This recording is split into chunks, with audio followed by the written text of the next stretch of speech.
We will consider that. Councilmember Younger. Thank you. I'm just soaking all this in. I think this is a great idea, provided it is in fact grounded in reality. So first question I have is, did the administration do any type of calculation to figure out if this would pencil out?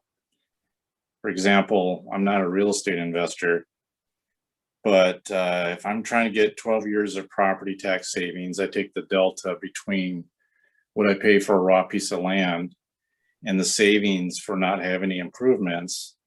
And then I compare it with the amount of money that I forego, that 20%, by charging lower than market rent.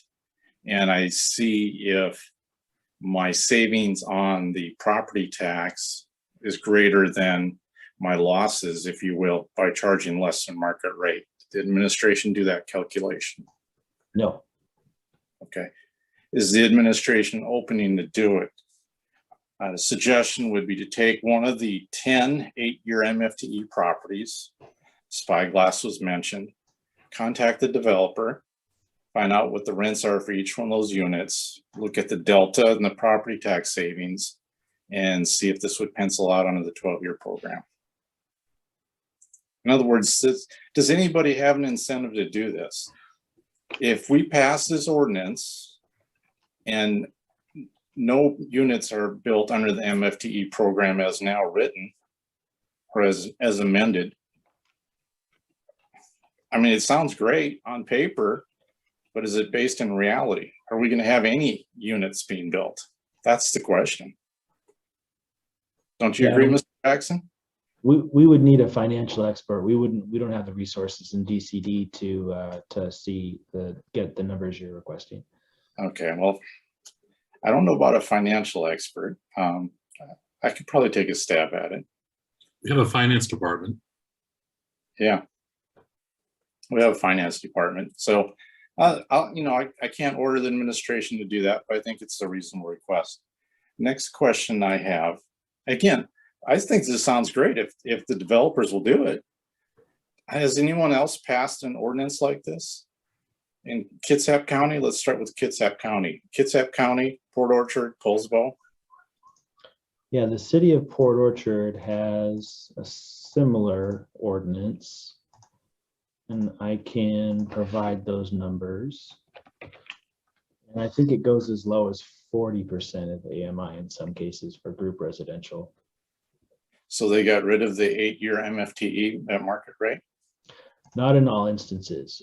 They have a layered approach that's based on different geographies and places they have in the city.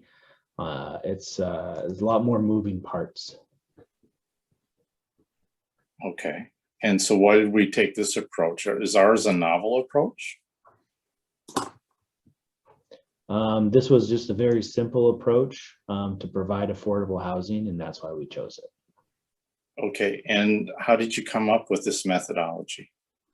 So the 60%, once again, the census data showed that we were about 70% of our Kitsap jurisdictional neighbors for income levels, and that this 39,000 number for a single, or that these numbers across the board are approximately in that range for lowering down to be about 70% of the previous low income definition.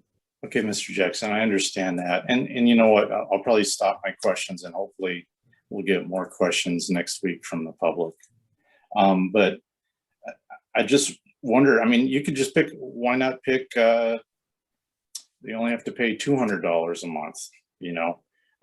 How did you get at that number that this would be logical and that this program would work, that this would pencil out? I mean, what I'm getting at is it's frustrating is we need to be able to apply basic economics. I'm worried about killing this whole program because we have this pie in the sky all wanting this to be great. And that's fine. It sounds great on paper. I'll vote for it, but I only vote for it if I know it's going to happen, if developers will actually do it. Otherwise, we're setting the city back. That's the concern I have. So the other thing I want to bring up, and a lot of people probably won't like this, I think Director Spencer mentioned this. This is such an important decision. We haven't heard from the public. We haven't heard from the developers. Next week should be a public hearing, but the vote on this should be taken off the table. It should be more of a relaxed setting where we just listen to the pros and cons, get the public input, don't rush to a decision, have another study session, and iron this out. That is the proper approach, in my opinion. That's all I have. Thank you. Okay.